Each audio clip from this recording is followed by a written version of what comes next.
তৃতীয় অধ্যায় উৎপাদন ব্যয় ও আয়, এই অধ্যায় নিয়ে আজকে আমরা আলোচনা করব। আজকে আমাদের আলোচ্য বিষয় হচ্ছে উৎপাদন।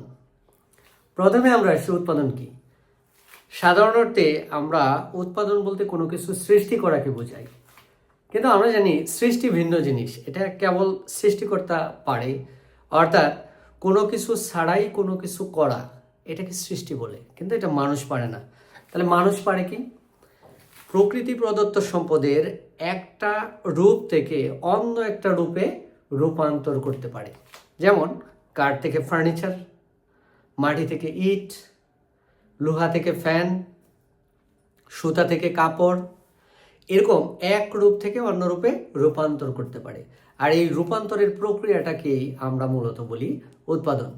তাহলে প্রকৃতি প্রদত্ত সম্পদের আকার আকৃতি পরিবর্তনের মাধ্যমে যে নতুন উপযোগ সৃষ্টি করা হয় তাকেই বলা হয় উৎপাদন। এখন এমসিকিউ প্রশ্ন আসতে পারে যে উৎপাদন মানে কি? নিচে অপশন থাকবে, এর মধ্যে একটা থাকবে নতুন উপযোগ সৃষ্টি, সেটাই হবে উৎপাদন, সেটাই আমাদের কারেকশন করতে হবে। এখন উৎপাদন অপেক্ষক কাকে বলি? আমরা জানি অপেক্ষক হতে হলে দুইটা চলক প্রয়োজন হয়, একটার সাথে আরেকটার নির্ভরশীলতা প্রকাশ করতে হয়। এখন উৎপাদনের সাথে কার সম্পর্ক? উপকরণের সম্পর্ক। আমরা যদি উপকরণ নিয়োগ বাড়াই আমাদের উৎপাদন বাড়ে, উপকরণ নিয়োগ কমে গেলে উৎপাদন কমে যায়। তাহলে এই যে উপকরণের সাথে উৎপাদনের যে নির্ভরশীলতার সম্পর্ক, তার গাণিতিক রূপটাকে বলি আমরা উৎপাদন অপেক্ষক, প্রোডাকশন ফাংশন। এই উৎপাদন অপেক্ষক দুই ধরনের হয়, একটা হচ্ছে স্বল্পকালীন উৎপাদন অপেক্ষক, আরেকটা হচ্ছে দীর্ঘকালীন উৎপাদন অপেক্ষক। এইটা বোঝার আগে আপনাকে বুঝতে হবে যে উৎপাদনের উপকরণ কয় ধরনের হয়। উপকরণ হয় দুই ধরনের, একটা হচ্ছে স্থির উপকরণ, আরেকটা পরিবর্তনশীল উপকরণ। যেমন একটা ফ্যাক্টরির বিল্ডিং, মেশিন, স্থায়ী শ্রমিকদের বেতন, এটা ডিরেক্টলি উৎপাদনের সাথে সম্পৃক্ত না, অর্থাৎ উৎপাদন বাড়লে কমলেও এগুলার তেমন পরিবর্তন হয় না, এগুলোকে বলে স্থির উপকরণ। আর কিছু উপকরণ আছে পরিবর্তনশীল, যেমন অস্থায়ী শ্রমিক, কাঁচামাল, এগুলো উৎপাদন বাড়লে এগুলার নিয়োগ বাড়বে, উৎপাদন কমলে নিয়োগ, এমনকি উৎপাদন না করলে এগুলার ব্যয় শূন্য হয়ে যাবে। তাহলে স্বল্পকালে কিন্তু আমরা পরিবর্তনশীলটা পরিবর্তন করতে পারি, কিন্তু স্থিরটাকে পরিবর্তন করতে পারি না। আর দীর্ঘকালে সবগুলোকেই পরিবর্তন করা যায়। সেই জন্য এইখান থেকেই অপেক্ষকের সংজ্ঞা, যে উৎপাদন অপেক্ষকে কিছু উপকরণ থাকবে স্থির, কিছু পরিবর্তনশীল, অর্থাৎ স্থির পরিবর্তনশীল দুইটাই থাকবে, সেটাকে বলে স্বল্পকালীন উৎপাদন অপেক্ষক। আর যে উৎপাদন অপেক্ষকে কোনো স্থির উপকরণ থাকবে না, অর্থাৎ সকল উপকরণকেই পরিবর্তন করা যাবে, অর্থাৎ যে উৎপাদন অপেক্ষকে সকল উপকরণেই পরিবর্তনশীল, তাকে বলা হয় দীর্ঘকালীন উৎপাদন অপেক্ষক। যেমন আমরা যদি একটু খেয়াল করি, কিউ ইকুয়াল ফাংশন অফ এল কে, আমরা কে এর উপর একটা বার দিলাম, এটার অর্থ হচ্ছে এল পরিবর্তনশীল, কে স্থির। তাহলে এই অপেক্ষকে পরিবর্তনশীল উপকরণ, স্থির উপকরণ দুইটাই আছে, তাহলে আমাদের ধরে নিতে হবে এটা স্বল্পকালীন উৎপাদন অপেক্ষক।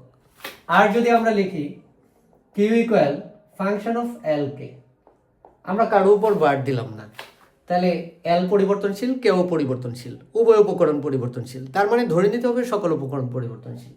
তাহলে এটা হবে একটা দীর্ঘকালীন উৎপাদন অপেক্ষক। এখন এমসিকিউ থাকবে নিম্নের কোনটি স্বল্পকালীন উৎপাদন অপেক্ষক। তোমার খুঁজে বের করতে হবে কোনটার মধ্যে স্থির পরিবর্তনশীল দুই ধরনের উপকরণই আছে, সেটা স্বল্পকালীন উৎপাদন অপেক্ষক।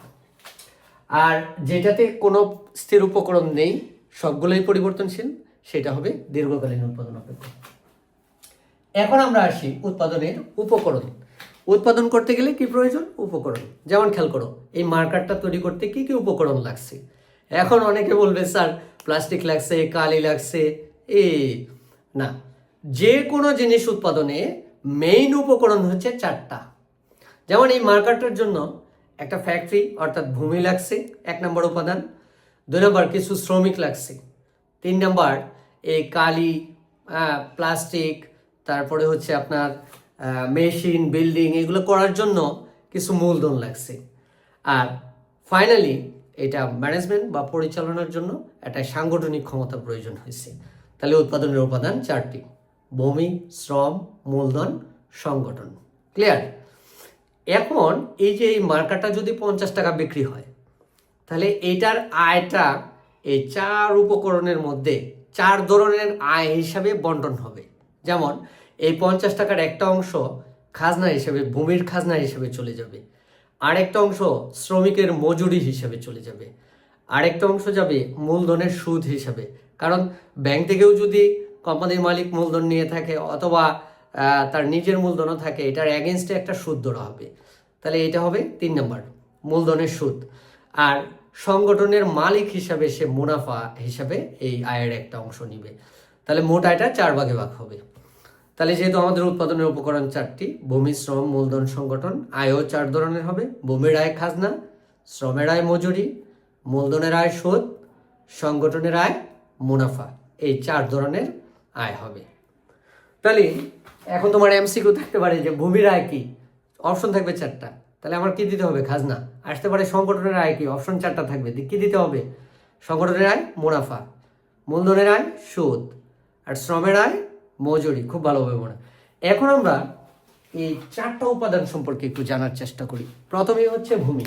তাহলে ভূমির আয় কি? খাজনা। তাহলে ভূমি কি? ভূপৃষ্ঠের যে উপরিভাগ সেটাকে আমরা ভূমি বলবো। অর্থনীতির ভাষায় জল, স্থল, পাহাড়, পর্বত, নদী, নালা, এমনকি আবহাওয়া, জলবায়ু, তাও ভূমির অন্তর্ভুক্ত। তাহলে এই ভূমির বৈশিষ্ট্য কি? ভূমি প্রকৃতির দান।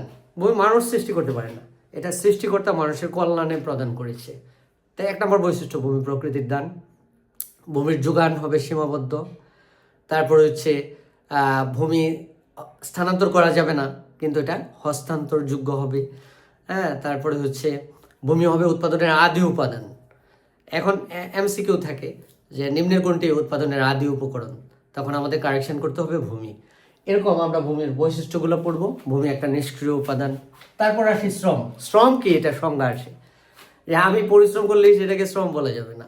আমার পরিশ্রমের পিছনে যখন 2টা জিনিস থাকবে, একটা হচ্ছে উৎপাদন কাজে অংশগ্রহণ করতে হবে, আর 2 নম্বর হচ্ছে সেইটার অবশ্যই বিনিময় মূল্য থাকতে হবে।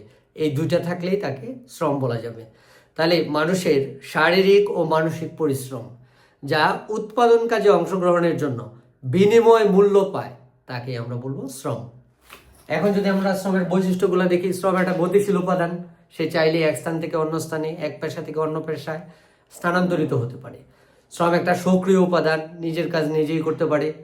শ্রম একটা কি বলে, জীবন্ত উপাদান, কারণ যতক্ষণ শ্রমিকের জীবন আছে ততক্ষণ সে শ্রম দিতে পারে। মৃত ব্যক্তির কাছ থেকে তো আর শ্রম আশা করা যায় না।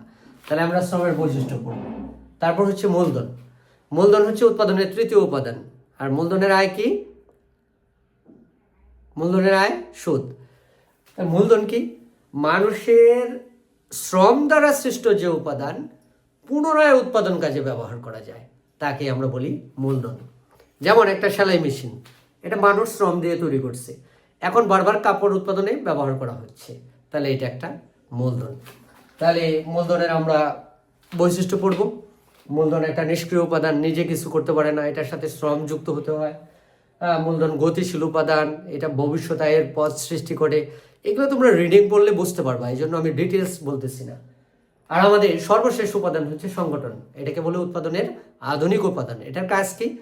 উৎপাদনের অন্যান্য উপাদানকে নির্দিষ্ট অনুপাতে ব্যবহার করে উৎপাদন সর্বোচ্চকরণের যে কাজ সেটা সে করে থাকে, আর এটার নামই হচ্ছে সংগঠন। ধন্যবাদ সবাইকে। এগুলা সবাই একটু ভালো করে পড়বা, পরবর্তী ক্লাসের জন্য অপেক্ষা করবা।